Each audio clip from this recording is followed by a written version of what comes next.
India की एक ऐसी कंपनी है जो 18 मिलियन ट्रांजैक्शन डेली करती है। इस कंपनी के 30 करोड़ एक्टिव मोबाइल यूजर है। इस कंपनी को मोबाइल वॉलेट का बेस्ट प्लेटफॉर्म बताया गया। बैंक्स की लंबी लंबी लाइन से हम लोग परेशान आ गए थे। बैंक्स के ऑनलाइन सिस्टम से हम लोग परेशान आ गए थे।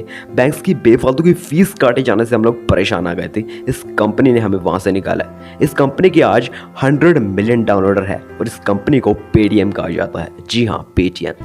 पेटीएम की फुल फॉर्म है पे थ्रू मोबाइल। पे थ्रू मोबाइल, जी हाँ, फोन से पेमेंट कर दो।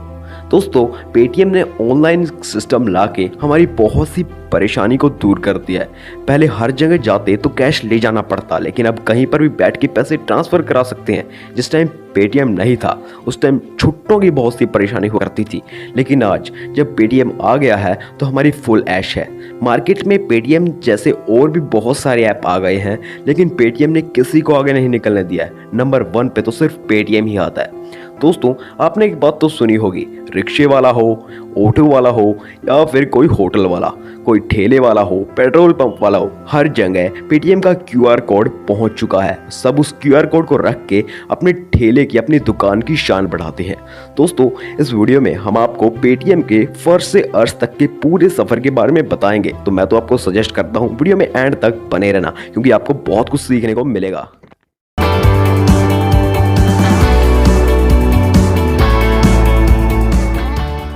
14 साल की उम्र में विजय शेखर शर्मा ने उत्तराखंड के एक सरकारी स्कूल से अपनी 12वीं कंप्लीट कर ली। उन्हें इंग्लिश बोलने में काफ़ी ज़्यादा प्रॉब्लम हो रही थी, क्योंकि वो हिंदी मीडियम पढ़े थे। तो वो पहले इंग्लिश की किताब पढ़ते, फिर हिंदी की उन्हें ट्रांसलेट करने के लिए।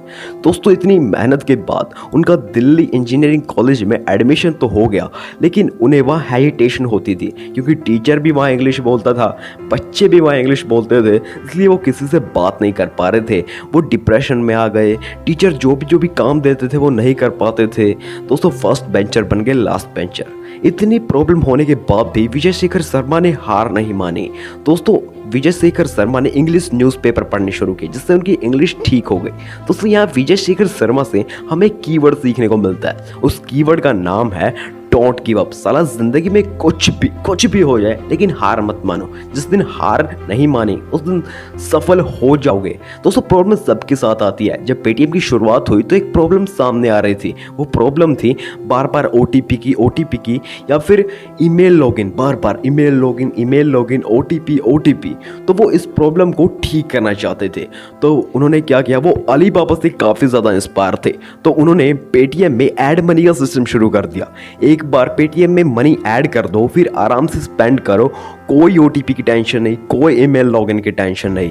दोस्तों, आज पेटीएम नंबर 1 पे क्यों है? पेटीएम के नंबर 1 पे रहने की एक ही वजह है कि वो लोगों की परेशानी को समझता है और उसे किसी भी हालत में ठीक करता है।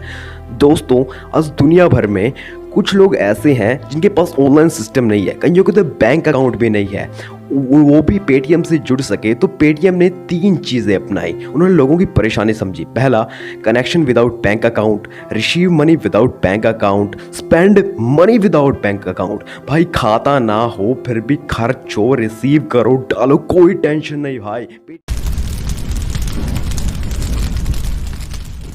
अब आप एक बात तो सोच रहे होंगे कि विजय शेखर शर्मा को पेटीएम का आइडिया आया कहाँ से?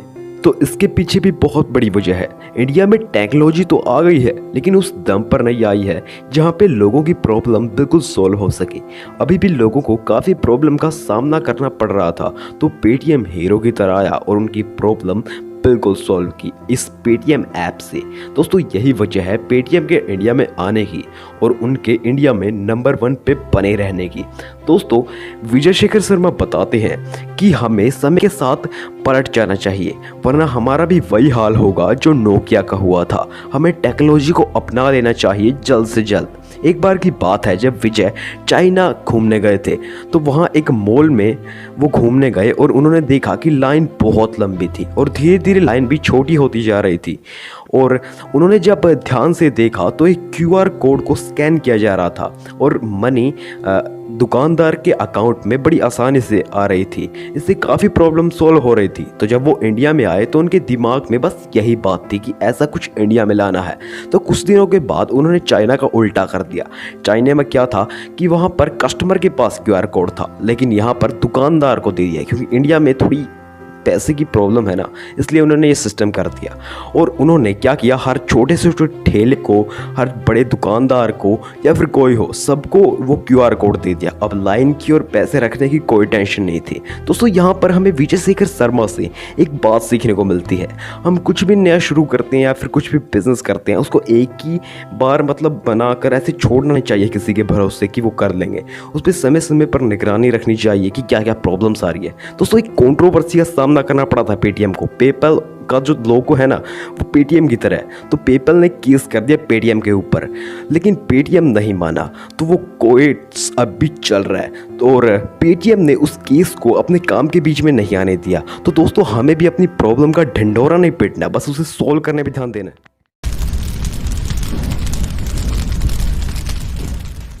दोस्तों एक कंपनी को चलाने के लिए उसकी स्ट्रेटेजी बहुत ज़रूरी होती है। जैसे कि ये कंपनी है तो स्ट्रेटेजी उसकी नींव है, और विजय शेखर शर्मा ने भी अपनी कंपनी को आगे ले जाने के लिए एक से एक स्ट्रेटेजी अपनाई है। जैसे कि बेस्ट ऐड, जी हाँ बेस्ट ऐड। आपने बहुत सी बातें सुनी होगी, मज़े करो पेटीएम करो, मस्ती की टंकी फुल करो पेटीएम करो, कैश मत करो पेटीएम करो।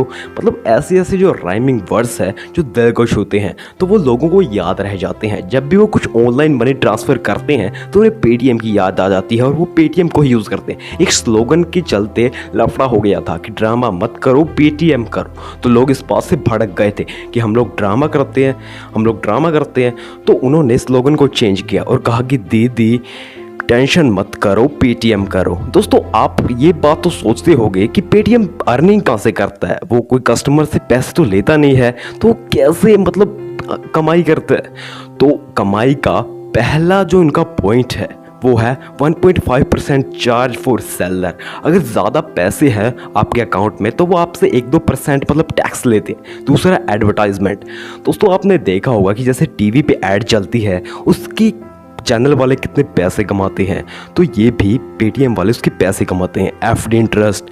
दोस्तों सबके अकाउंट में जैसे बहुत से पैसे हैं, उनको इकट्ठा करके वो एफडी पे इंटरेस्ट कमाते हैं, तो पैसे कमाते हैं मोटे।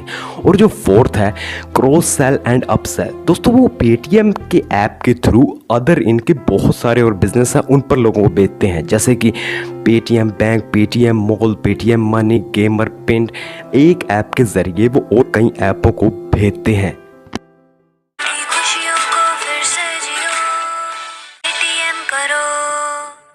दोस्तों अब पेटीएम कंपनी इतनी ज़्यादा ग्रो हो गई थी कि उसमें बाकी बड़ी बड़ी कंपनी भी अपना इन्वेस्ट करने के लिए आगे आ रही थी। पहले पर जो आए वो है जैक मा, अलीबाबा के ओनर। दूसरे पर हमारे भारत की आन बान शान रतन टाटा जी, और तीसरे पर जो आए मार्केट में हलचल मच गई, वॉरेन बफे। दोस्तों वॉरेन बफे और टाटा जी को इतना इंटरेस्ट नहीं है टेक्नोलॉजी में, लेकिन वो फिर भी आए। देख सकते हो पेटीएम की पावर।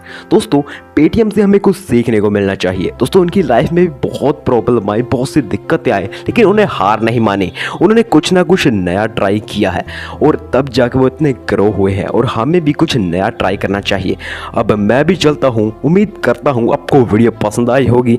मैं मिलूंगा किसी नए वीडियो में किसी नए मोटिवेशन स्टोरी के साथ। तब तक के लिए बाय। अपना और अपनों का ख्याल रखिएगा।